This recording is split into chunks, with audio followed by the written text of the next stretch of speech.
People say there is a first time for everything. A first kiss, your first car, the unrequited first love. However, what does this mean in the grand scope of things? Are firsts more monumental because they are the first, or do we get better with practice? Do we remember our firsts as more important than they actually were, holding on to that magical moment as a mark of our past and future selves? Do our firsts outshine what comes next? On A First Time for Everything, we will explore with our guests their firsts and how those impacted the seconds, thirds, and even countless times after. Is the first the best or merely the beginning? Or worse, was the first the last because it was so bad? We will dig into the recesses of our memories and consider whether or not a first was the start of something amazing or something we'd rather not remember. Come along with me, Juliet Rose, as I put our guests in the hot seat to analyze their firsts and how they defined who they became. I promise you're in for a fun, although maybe bumpy ride.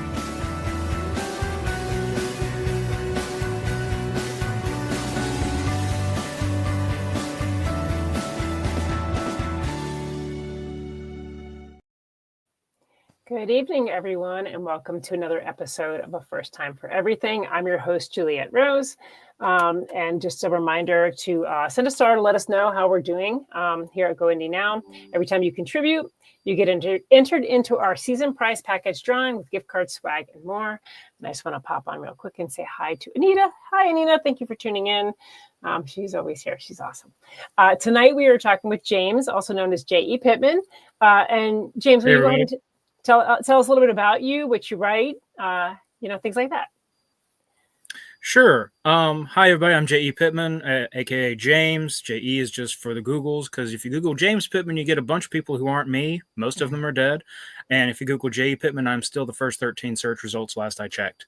I write the Felix Chance series of books. It is ostensibly urban fantasy, mostly contemporary fantasy, just highly speculative. He's basically a walking Twilight Zone, dash of Doctor Who. Strange, weird, crazy stuff happens wherever he goes, and I just kind of am writing up the incident report and the aftermath.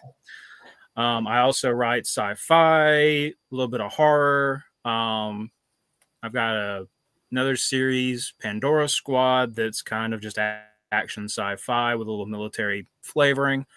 I've published horror about like a Dybbuk box. I've got one about a billionaire who hijacks his own spaceship to go hunt aliens on the moon.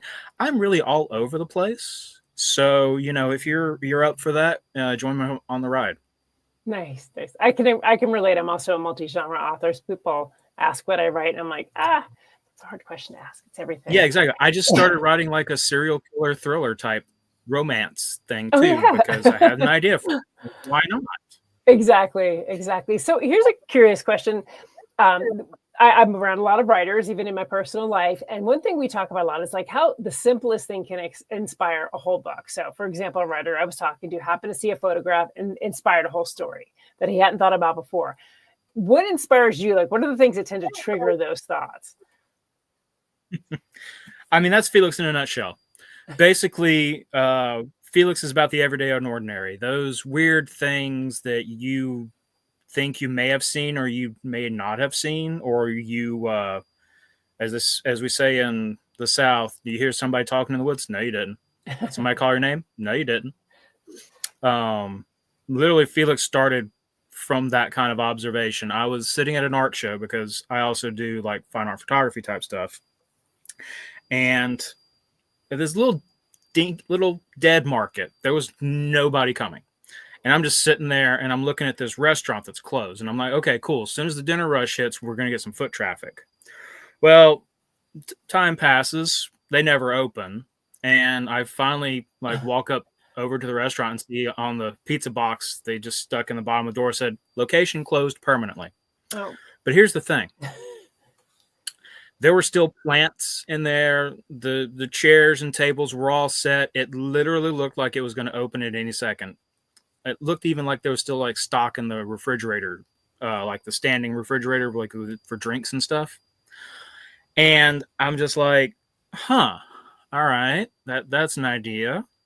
Then a friend was telling me about this hotel that kind of emptied out, and she and her traveling companion were the only ones left, and swears to goodness it was a fairy trap. And then a few other things kind of came along and gave me story ideas, and I'm like, well, I need something to string these all together, and Felix was born. Felix Chance, Mr. Lucky Good Luck. Everything in the first 10 episodes, because I wrote it as a web serial to start with. It's all titled after bad luck.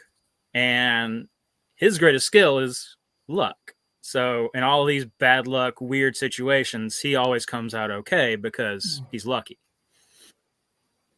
That's cool. So let's talk a little bit about speculative fiction, because I think a lot of people still don't really understand what that means.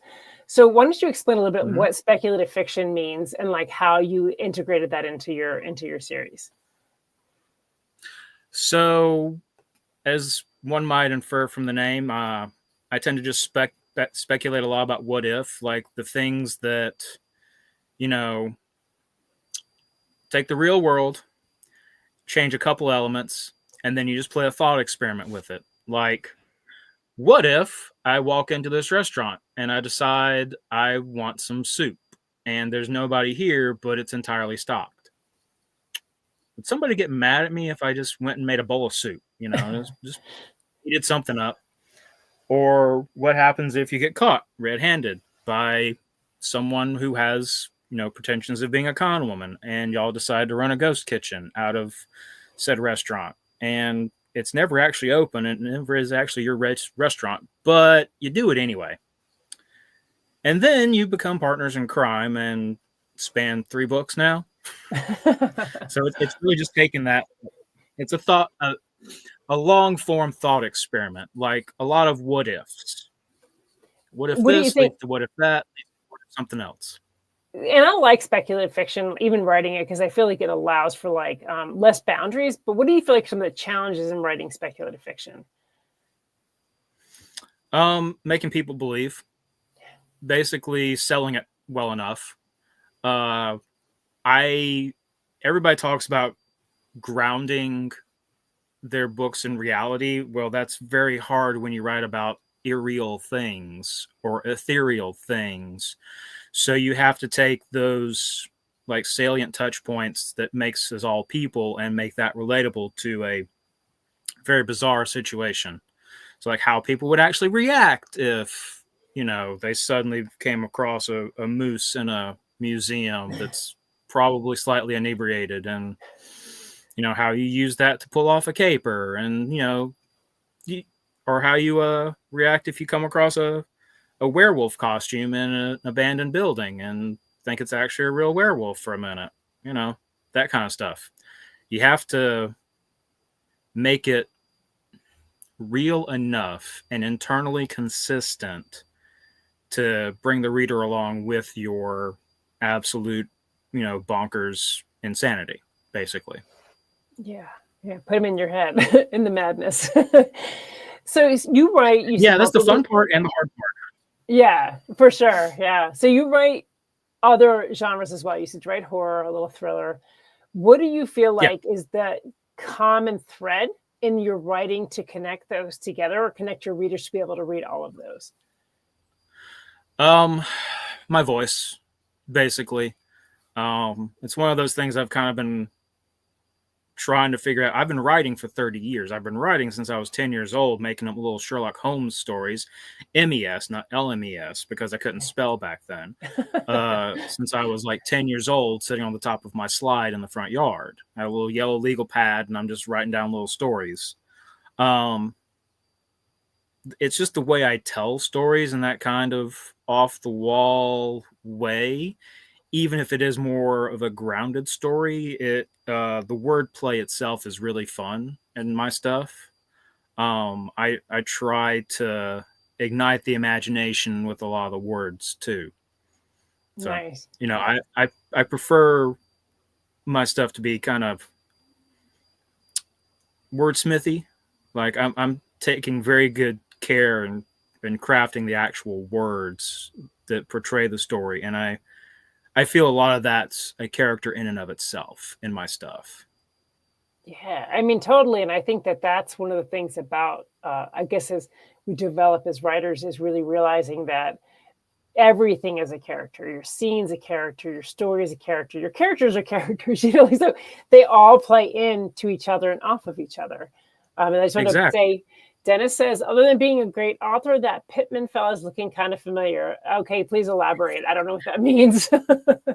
Hey, Dennis, good to see you again. I'm glad you remember me this time.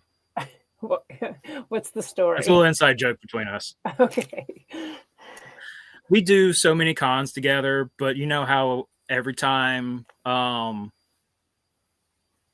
you meet so many people, sometimes you just kind of glaze over into autopilot. Well, it's one of those things where Dennis and I had done so many podcasts together that by the time we actually met in person, we had never seen each other in real life. So we both kind of went into that autopilot, and I was like, "Oh wait, no, I know you. We've talked like 4 or 5 times at this point." Yeah, definitely. I think there's a lot of us that spend a lot of time on screen time with each other, and we feel like we know each other really well, but then like we actually haven't met because we're on different sides of the country or different cons, different experiences. Even Right. Joe. The 3D is so different. Yeah, it really is. And you're like, is that who I think it is, or am I going to make a fool of myself? Guess I'm going to make a fool of myself. Well, you got to. We wouldn't be doing this if we weren't able to make fools of ourselves, right? 100%. Yeah, that's part of being a writer, is putting it all out there for sure. So let's go back to Absolutely. little you. And you said you were 10 years old and you started kind of writing. At that time when you wrote, I did the same thing. I literally got my first typewriter at 10 years old because I asked my mother for one. He's like, I want to be a writer. What led up to the point where you kind of had that epiphany of wanting to write? Well, I liked telling stories. I liked making stuff up. And then, you may have heard of this little program by one of the, uncanonized yet uncanonized saints, Mr. LeVar Burton, Reading Rainbow. Yeah. Hugely instrumental in my my young storyteller career. I even make reference to it in several of my works sometimes. But that was hugely instrumental in me, like, writing the stuff down. Encouragement from my mom, especially. She was like, "Yeah, you tell great stories. Do like that show says, and put them in a book. You don't have to take his word for it. Was there have to take her word for it either." Was there like a book in particular that kind of you realized one day you went, oh, like I could do this? Or was it kind of a combination of books? At that time, no. It was definitely a cascade. Like, I would devour stuff like Boxcar Children from the Scholastic Book Fair. I was reading Jurassic Park in like 6th grade for the pizza program, and just keep stacking these books. I'd go to the library every day and bring home like 10 or 12 books, read them in a night, and take them back when I was that age and younger. And then it just snowballed from there. I got hooked on storytelling, and then just kind of grew from there. Took a break in high school because I have some differences with English teachers, but yeah, I've always been orthodox in my view of literature and reading and books in general, and writing. So when you first started writing, even at that age, were you drawn to certain types of genres, like horror, or spooky, or some people are like, I really love superhero. Superhero, okay. Superhero and mystery. A lot of it was self-insert superhero stuff. I am slightly chagrined to admit, but I'm pretty sure we all did it. Me and my friends battling, space monsters or whatever, having giant robot suits. And then some mysteries I did. I remember in like high school, I would do like these, like Goonies style. Like, you have this shipwreck, and for Scooby-Doo, like this haunted mansion type thing, or just kind of all over the place. Something that was just fun to do, fun to imagine. Yeah. And so from that you wrote, and then now that you write speculative, what drew you to speculative fiction? I can write what I want as long as I make people believe it. Yeah. I don't have to stick to the hard and fast rules of, like a crime procedural. Nah, formulaic. I just write off the wall stuff. I found that I like to experiment with the words, and see where they take me. And it's just always fun to imagine kind of just the crazy, weird stuff. I've always been a fan of the odd when it comes to stories and books. Like fantasy and sci-fi was my jam. And it's just like, you know what? I can't do any of this stuff in reality, so I'll do it in fiction. Yeah. So going back to like your first, I guess, kind of published book, or first when you're really committed to like, I'm going to do this, and you decided to publish, which book is that? And like, what was that process like for you? Okay, that was basically a fever dream. The first book I ever published is called 98 Rabbits. It is a nonsensical farce about the writer's journey. Some people have given it pretentious airs. English teacher friend of mine called it a reverse Ulysses. It is a stream of consciousness. It starts off like all of us in high school, like, man, why are we doing this? I don't want to be here doing this. You. All right, we're gonna pull one over on them. You make this stuff up, and I'm going to pretend I'm writing. You pretend you're going to read this book, and I literally put blank pages in it and said, "Here, insert your own story here." And it's like, okay, now I'm just going to bang my head against the keyboard for a while, and then it just gets more and more unhinged as it develops a stream of consciousness persona, and it progresses to him telling actual stories by the very end. Now, I had this little voice in the back of my head saying, do it. Experiment. You can self-publish. Do it. This is a little 100-page book. It's lyrical. It's rhyming. It's a comedy. Put it out there. See if people like it. My writers group was really enjoying it. I wrote it in like a feverish month. I had no clue what possessed me. So I found an editor, got her to edit it, went over that whole process. She formatted it for me. I released it in paperback only because it is a very meta book. It's about the artifact of the book. You can't exactly just like follow the instructions while reading on an e-reader. And yes, this is probably the only book you'll ever read that has terms and conditions in it because I am just that weird when it comes to writing. But I really pushed to get this published, to get my name in print, and then I found out why. Because it's the only one my mom would ever see. She unfortunately passed the day after I launched it. Wow. That's sad. So she got to see my name in print. Yeah. But that's one of the things that kind of drives me. It's like she got to see it. She always believed in my writing. Wow. And it, 2019 was like the heyday of self-publishing was really like, coming into our own. We could really just, you can really do it easy then. I mean, it's so easy now, but back then that was really when it started becoming so easy to get your stuff out there. So I was like, okay, I'm going to go for it. And little did I know it had a reason behind it, but I just knew I was possessed to do it at the time, and I got it done. And it's a good thing I did because I got my proof copies in about 2 weeks before launch. She read it, she got one.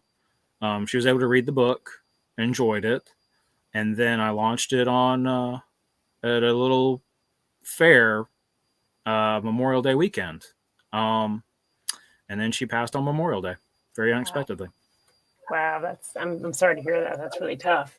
I'm glad she got to see it, though. I think a lot of us, my mother passed when I was really young. Exactly. She didn't, she saw my writing as a kid, writing crazy things, but she didn't get to like see what I became.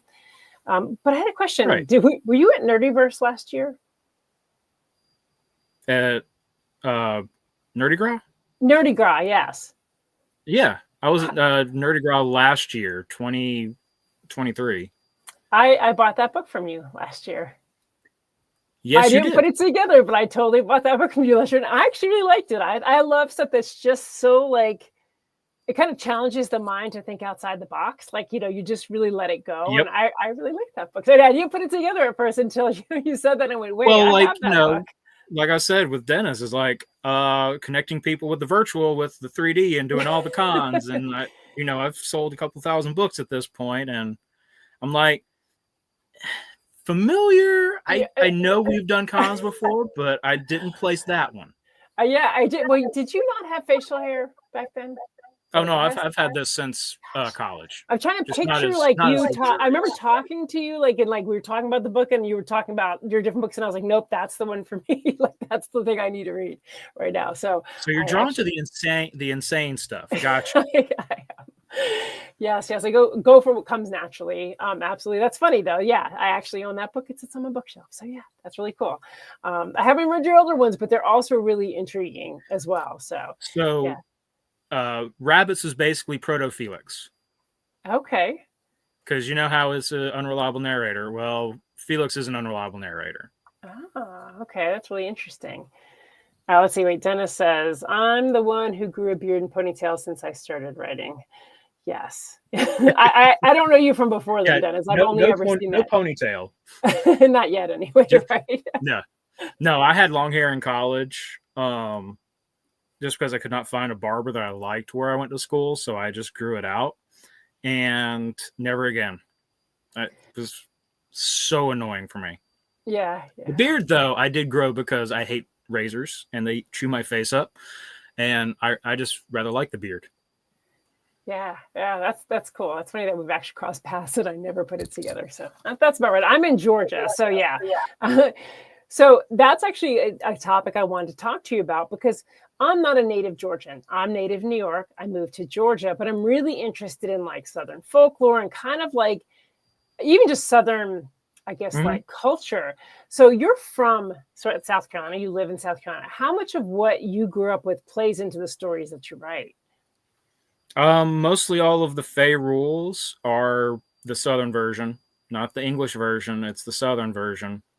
Well, I was mentioning earlier about, you go walking in the woods and if you hear your name, no, you didn't. You see something out the corner of your eye. Nope, no, you didn't. We're just pretending that's not there. You definitely don't whistle in the woods. And yeah, that's just kind of stuff, I can't even place where it came from. It's just kind of like ingrained in me since I was a child, between like the superstitions from my mom, my grandmother, just in the family, just kids talking on the playground, all of it. And, speaking of Georgia, I am part Georgia boy too, because my parents are from Georgia. My mom was from Georgia. So I spent like one weekend a month down in Georgia. So South Carolina born and raised, but definitely got Georgia roots too. So the Southern culture has definitely played a huge role in the way I look at a lot of the weird stuff, the unordinary things. Yeah, there's a lot of stories. Like that's the thing I found when I moved to the South, and I spent time in North Carolina as a child, and then in Georgia as an adult. And the thing that I really found is like, being from New York, we didn't really just have as many stories. People talk about family, you talk about your family history, things like that, but there weren't like these kind of like stories. And one thing I find is like everybody here has stories, like whether it's folklore or whether it's, not even folklore, like just stories about people in the town, but you never really know if they're true. You never really know if you're kind of having one pulled on you, And I think that's part of Southern culture is that ability to kind of always be weaving a story, like even outside of writing a story, that you're just living in this place right. where truth and fiction kind of just intermingle in real life. Well, it's an outgrowth of, the tradition of fairy tales. There's always a kernel of truth in that story. Whether, something bad actually happened to a member of the family because you didn't observe the rules of like, put an offering by the creek or leave a sheaf of wheat for something, to come get, or any of the old traditions. It's not just old world stuff. They come into play here. Like, and for instance, I would disagree. I would say New York also has a lot of stories of its own. They just take a different form. You got different urban legends up there. Everywhere has their own folklore, basically, which is always fascinating to look into and draw from, in my opinion. It's definitely worked its way into my writing. Because one of my favorite side characters is it's a Bigfoot. I call him Sassy Pants because he's very sassy. And I actually took a story from my time. I used to work at a TV station, and there was a sighting in Oconee County, just a couple counties over, which is in my coverage area. And some Bigfoot hunters came in. They brought us proof. They brought us a disc with proof. Every computer we tried to play the video, corrupted, broke, even in my friend's laptop, because he thought, okay, maybe it's just burned on a Mac. Well, his computer ate it and wouldn't spit it out for a week. So there was obviously something somebody did not want us to know on that disk, even though they're like, oh, here's proof. And we're like, great, we can't access it. Wow. So there's always some little tale that will kick off some imagination. And it's between that, because they said they caught Bigfoot going on a keg raid. Was what was that's on a little detail that's worked in my stories. That's really cool. Yeah. Well, I was thinking with New York, we had just really the boogeyman was like kind of the thing that was always used. And it was really used to control us, like to keep us from going into certain areas. And right. Like, oh, the boogeyman lives back there. Don't go back there. And we didn't. Like, I really thought the boogeyman lived behind my grandma's house, like for years. And we would not go into that dark back corner of her yard, which went into the woods, because that's where the boogeyman lived. Because, you didn't want to take a chance. No, I was terrified. I really thought like I could picture this. And I think that probably does play into my writing. I write some horror as well. And there is that element of like always thinking something might be watching because of that. They just use it to control us, So, but yeah, the Southerners always have like that like twist of like that twist of reality versus fiction, which I always enjoy when I hear Southerners speak about stuff. Because I'll tell you a story as in this has absolutely happened. This is absolutely the truth. But then as the story goes on, you think, it can't be. Like now you're just going off here. But I think that makes for really good storytelling, is the ability to lure somebody in with something that seems, plausible, and then just totally take them on a ride. Or even something that's totally implausible and you win them over to your side. Yeah. That's even more. No, in your writing, do you do that? Do you try to kind of either or? Do you try to like start with an idea that's either just too out there, or do you start with an idea that's just really serious and then you completely switch gears? Yeah, totally. One of my favorite ones is I've been kind of playing with extending this story into a full novel. It's the one I was talking about earlier about a billionaire hijacking his own spaceship to go hunt aliens on the moon. I start off very hard sci-fi. I deep dove all the Apollo missions, all the moon landing stuff, all the current Artemis stuff, all of the SpaceX, all of everything that goes into putting a person on the moon. And I made that as like scientifically accurate as possible. And in that entire process, I started weaving in conspiracy theories, like the hollow moon stuff, and going all the way back to, like, spoiler alert for a story that's been out for a few years now.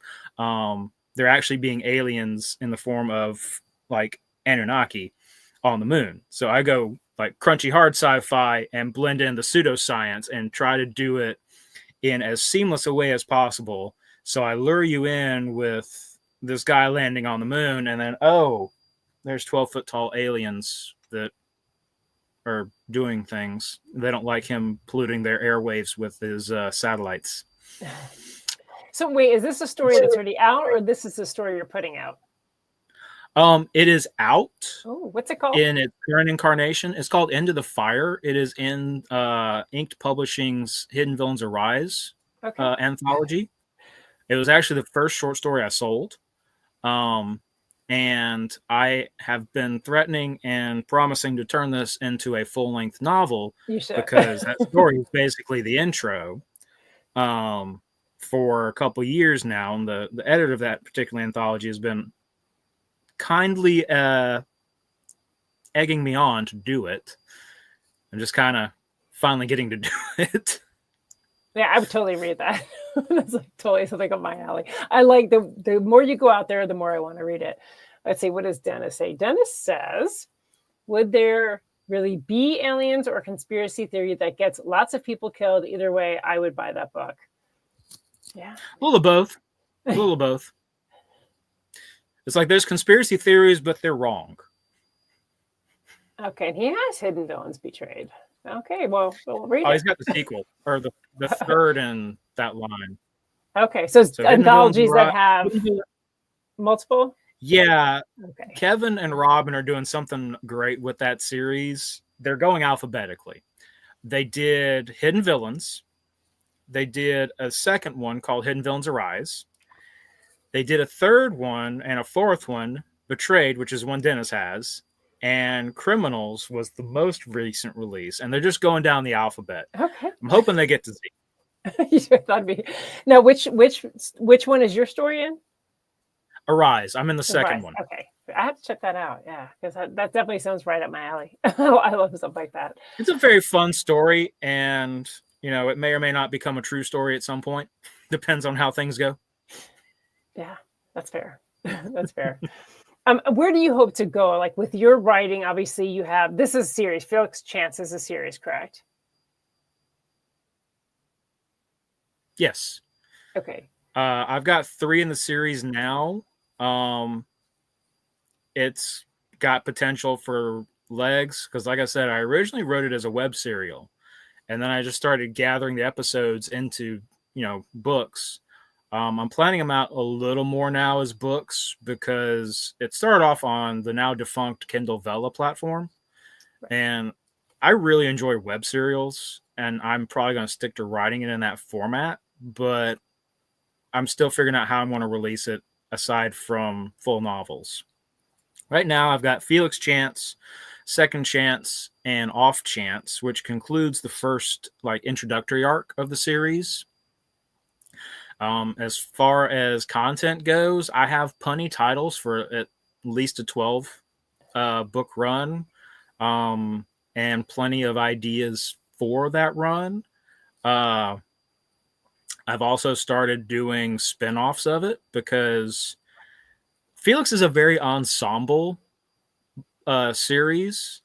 So you're on it in its first-person perspective from an unreliable narrator.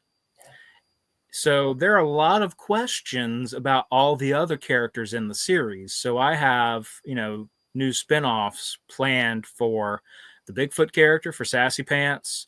I'm in the middle of finishing up a novella trilogy for my Immortal Alchemist character, the Count of Saint Germain, which I love playing on that history element. It's got more of a steampunky feel to it, as one might gather from the artwork.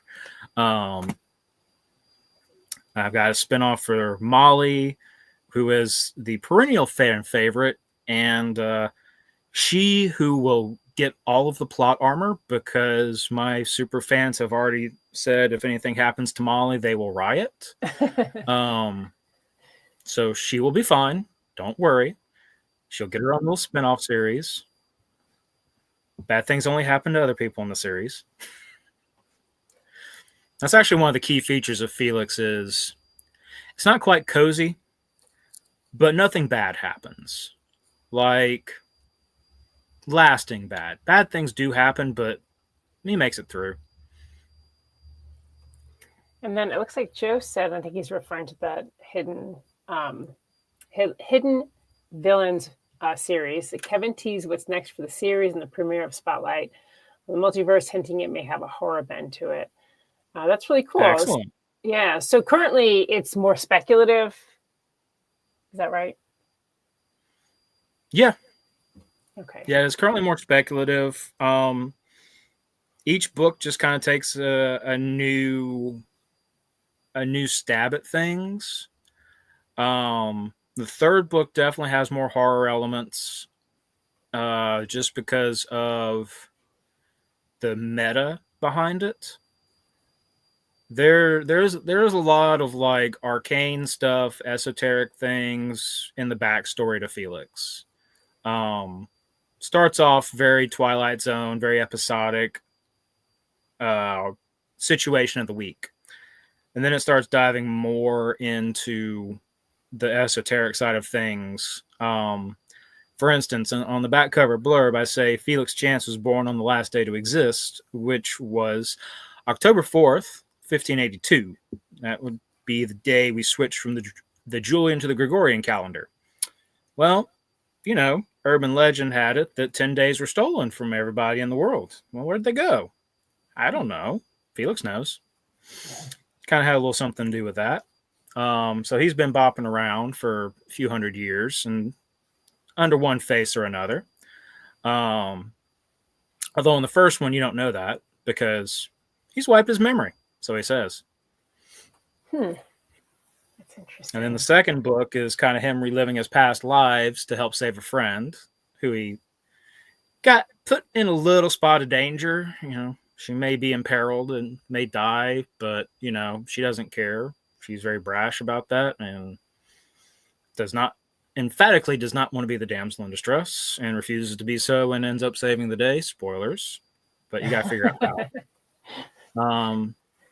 The third one is more him trying to live imagine if John Constantine, the Hellblazer himself, tried to live the slow, quiet life and failed epically because everything that he had crossed in the past 500 years was out to get him.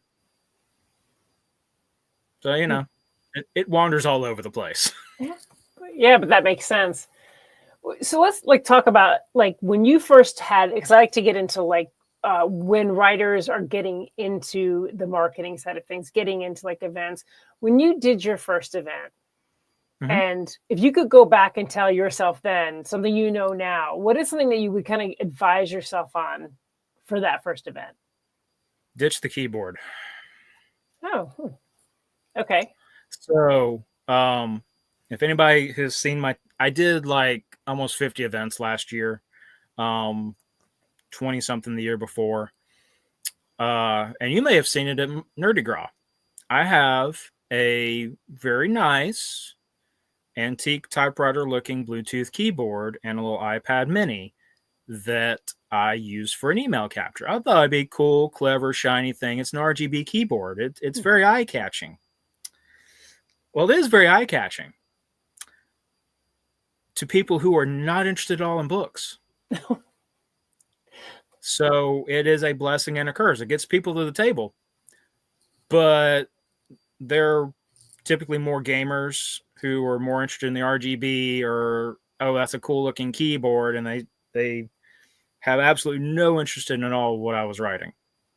So I've shied away from the keyboard of late, unless it, helps fill out the table, or if I'm not, say, at an event a lot. Like one I just recently did, I had to, due to family circumstances, I had my friends running the booth. So I had them put the keyboard then so that people could get in touch with me. But overall, yeah, I like the keyboard idea. I'm going to put an Amazon affiliate link up for people to buy it at the table, and maybe I'll get a little kickback from it. Right? But beyond that, it has been more of a hindrance than a help. And also, I'm losing table space. I'm running out of table space now. I know growing the email list is important, but that's why I make sure I put a little card with the QR code for the email in every bag, and it's available at every table, and I give it to everybody. They can do it on their own phone. And yeah, that's one big thing. Just not all that's shiny is worth it. Yeah, I think we all have a series of things we've tried, and ditched because it seemed like a good idea at the time, didn't serve its purpose. Yep. But I also find when I do these events, and Nerdy Girl was one of them. I actually was a couple tables down from someone, and he didn't teach me in the sense of here, do this.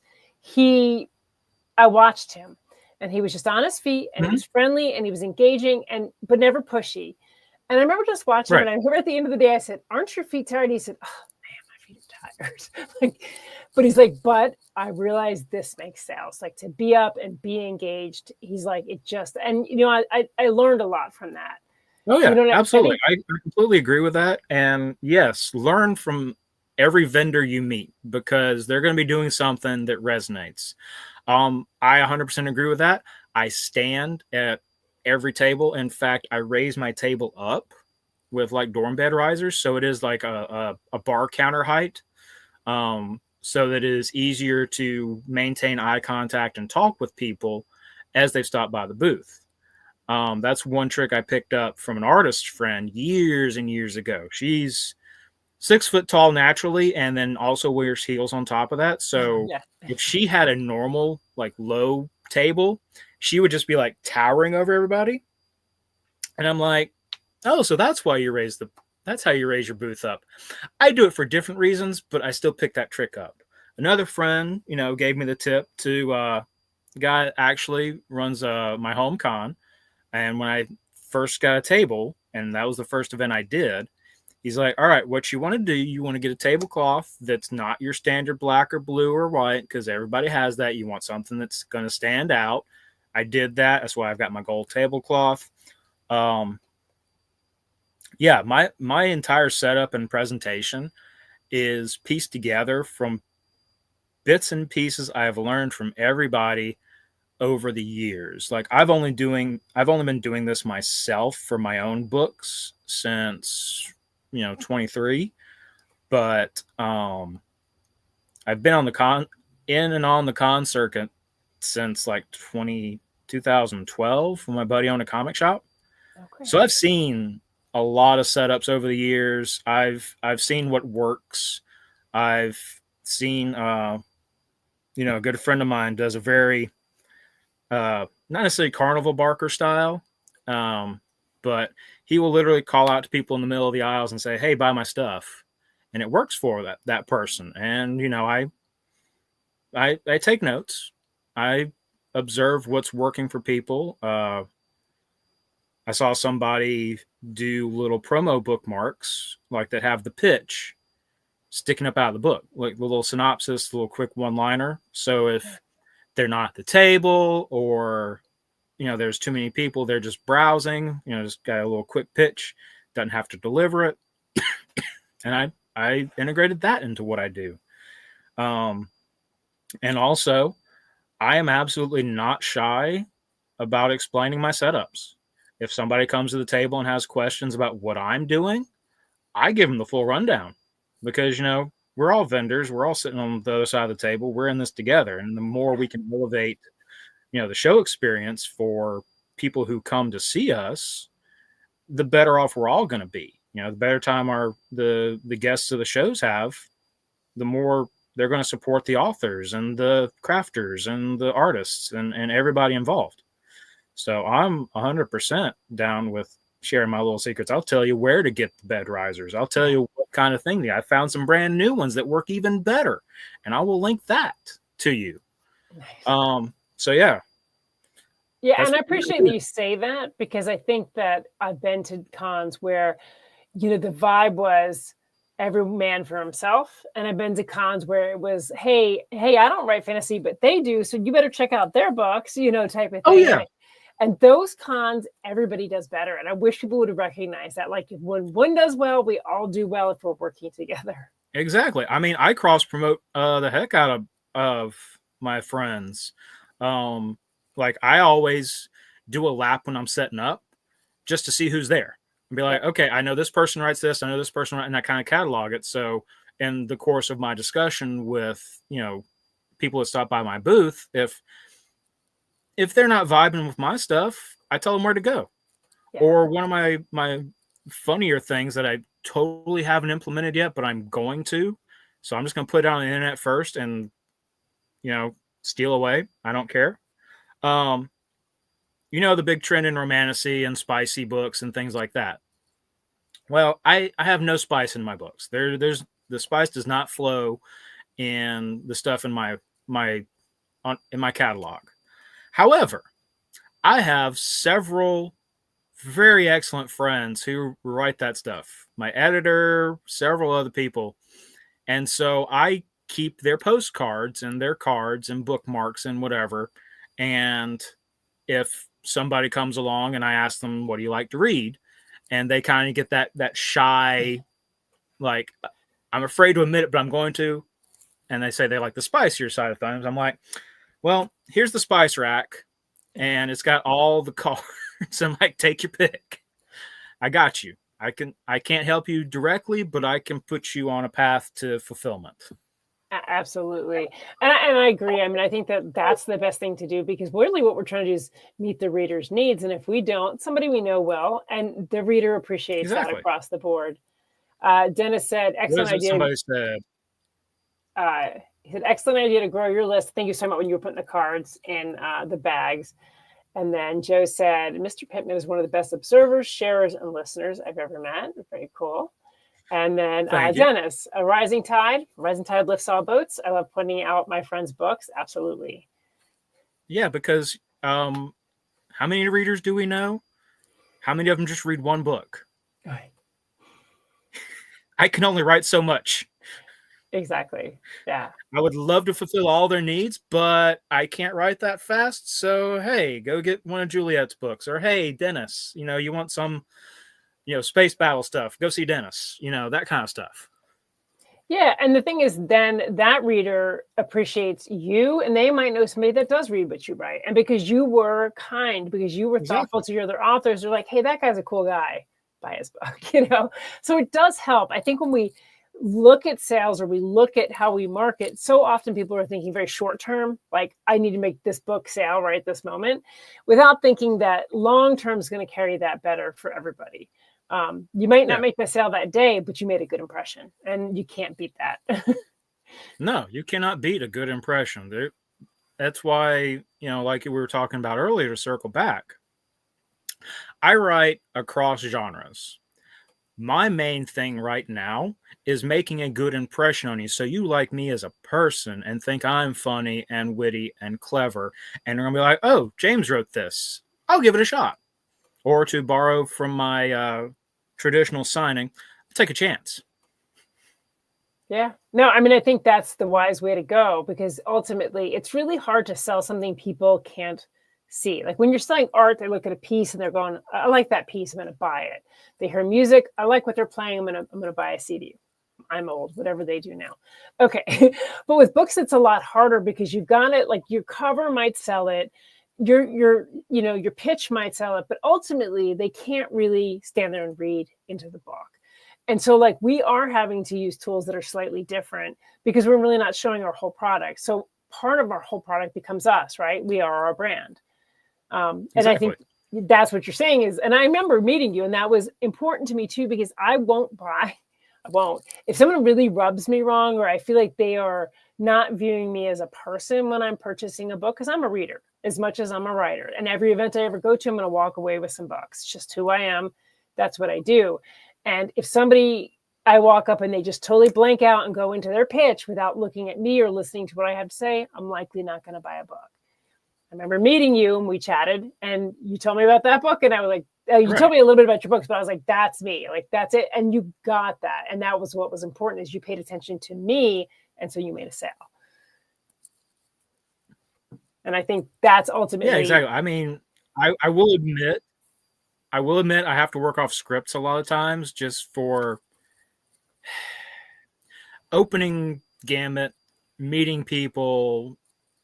I'm an introvert by nature, so I have to have something I'm comfortable with, familiar with, to say first. But then I see where see where the person is gravitating to, actually have a conversation with them, whether it sells a book or not. Like I'm there to sell my book, but also I'm there to make a new friend, hopefully, and find somebody who really resonates with me. And if they resonate with me, they're going to resonate with my book, whichever one it is. For sure. I was at an event last year, and I won't say the event, I won't say the author, but there was an author that sold fantasy, and they would say, every person would buy, do you like fantasy? And if the person said no, they kind of almost went like, ugh, like they just so disrespected the person. Instead of being like, that's cool, what do you like to read? Let's talk about it. They didn't make a connection. And yeah, I often wonder what those people are doing at events, because it's like, and I've seen people like that across multiple events, and they just don't seem to learn. And I want to reach out to help, but at the same time, I also don't want to engage, because I had previously with some of them, and they were not open to helpful talk. Yeah. We'll say. They also tend to have that competitive, like we're against each other. If you make a sale, then I don't make a sale. They have that closed-mindedness, which is not going to serve anybody well. I mean, let's just be honest. I wish them well. I hope somebody likes their stuff. I'm sure people do. Otherwise, they wouldn't be publishing. But at the same time, they're not making a good impression. They're not. And I think that's the thing, ultimately, when we do events and we're in front of the public eye, is that, outside of the sales, we are making connections. We are building relationships. And that's not just with the readers, but the writers that are sitting next to us at their tables as well. And by building those, you see each other and you're like, hey, I remember you from that event. And then you do start to play off of each other, because you start to know each other. And so you kind of joke around. And then before long, the readers come up and you're both kind of playing off of each other. And it works. Yeah, absolutely. Because they went in on the fun. Yeah, it's also more fun. Like it is. It makes the event more fun if you're not like, I got to get the sale. Yeah, if you can help the reader feel like they're in on the joke or in on the conversation or a part of it, they're already invested, to put it in a cold marketing way. But at the same time, I don't care if you don't buy my book. If you have a good time and we have a good time together, great. You may buy something later. You may buy my friend's book. You may buy, because you had your mood elevated. We might not have something to offer you, but down the way, you're in a good mood and you see Dennis. You buy Dennis's book. You buy Juliet's book. Yeah, exactly. And you see, like, when people are in events, like, it's so funny because you watch events and you can see people walk in, and sometimes they're just immediately like on guard because they're so ready to be like bombarded with sales and not being treated as a person, that like you see that. But as you just connect to them and you relate to them, you see them loosen up and start to smile and come closer. And again, you might not make that sale, but if we all do this and treat them like the human beings that they are, somebody's going to, because they're going to get comfortable and they're going to find what they really wanted to find and not feel like they're just being pandered to. And Dennis says, LOL. Yeah, that's the awful dichotomy of events like that, is that, we are there to promote ourselves, to hopefully make some sales, because, we got to eat, we got to pay for that hotel room, we got to pay for BarCon later. But at the same time, we don't want to appear, be predatory. We don't want, I see a lot of people who will like walk down the very middle of the aisles and be like, just kind of furtively glancing to each side and just afraid to approach each table, because they're like, they're going to get mugged by the person behind the table. It's like, here, give me your wallet. I really hate that notion that, visitors come into cons like that, but also, same can be said of vendors who were, supporting that stereotype. Like, they're just there for the money. No, we're not. We're there to, let people know about the fun we had writing the books and the fun we hope they will have reading the books. Because, I don't just write for money. I write for myself. I write to tell stories. I write so that people can get something from the books and really take something to heart from it and really resonate. Because, do I want to sell 1 million books? Yes. More importantly, I want the people to actually read them and, get something from it. Yeah. You want that right person to get it into the right hands. And I always say, like, that may be like slow. when you pick up rabbits. It was the right hands. It really was. And I think about it quite often, which is interesting because like sometimes something will come up and I'll think about that book. And that's how you know it's the right hands, right? Like, sorry, I didn't remember that it was you. Yeah. That's how I am. I'm terrible with names. I'll admit it. Like we But said, I remembered the book. 2D versus 3D. Yeah, I remembered the book and I think about it. That's what we're trying to do, is find the right hands, the right mind for our books. And in doing that, we grow the whole community, because then we help each other find the right hands and the right mind. So tell me about any events you have coming up this year. I've got a lot of events coming up the rest of the year. I am not going to set a defined publishing schedule. I do want to have the Saint Germain spinoff this year. I probably won't have another Felix this year. I'm going to let that one simmer, just based off the end of the third book and the tease to the fourth book, which you're going to have to pick up the book and read. That's going to be at least next year before it comes out. I've got a couple dozen projects I'm juggling right now to see which one sees the light of day first. But come find me at a convention. I'll be at like Con Carolinas, Congregate. I'll be at Multiverse later in the year. You can always find me at Dragon. I'll be wandering around. I'm not an attending pro yet, but I will be there, usually at the writer's bar. Ask me about whiskey. We'll have a very long and detailed conversation about that as well. Very cool. And if people want to buy your books in the meantime, do you have like a website? Where can they find you? So my website is halfacrepond.com, which is a very old joke based off of a thing I was doing a long time ago, and an amazing epic piece of art a friend made me, and I've just kind of kept it. And it has become an Easter egg in Rabbits and Felix and a few of my other series. So I'm keeping the site. It links to wherever you can find my books, mostly up on Amazon. They're available to order from your favorite indie bookstore. I try to make it as easy as possible to get my book in your hands. Very nice. And are you on social media? Places people can find you there as well? On Facebook, it's J.E. Pittman Writes. And on all the other ones, it's basically at j.e.pittman. I was lucky enough to score all those. Nice. Yeah, that's hard. Facebook was the only one that was being weird about it. Yeah. Well, awesome. This has been a really good time talking to you. And I again, I'm kind of excited that we reconnected on that, because like I said, that's one of those books that I thoroughly enjoyed. So people definitely check it out. That's my little prop there. Excellent. Yeah, for sure. And I'm sure we'll kind of run. I'm glad it had an impact on it, because that's exactly why I wrote it. Yeah. I wrote it for writers. Yeah, it was. Or any creative, really. It definitely was. It's a little bit of a mind bend, but that's a cool thing, So you got to just like open your mind to like roll with it. But yeah, it was definitely a fun read and a thinker for me, like something kind of like, okay, where is this going? But yeah, I thought it was great. And I really appreciate you coming on the show tonight. And I'm sure we'll at some point cross paths again, because we're not that far away. I think it's being Multiverse this year as well. So, probably see each other there. And for anybody, remember, check out his work and look for him at different cons. And for anybody that tuned in tonight, we always really appreciate you guys tuning in and listening to me ramble and my guest ramble on. And again, just remember, it's always time for Go Indie Now.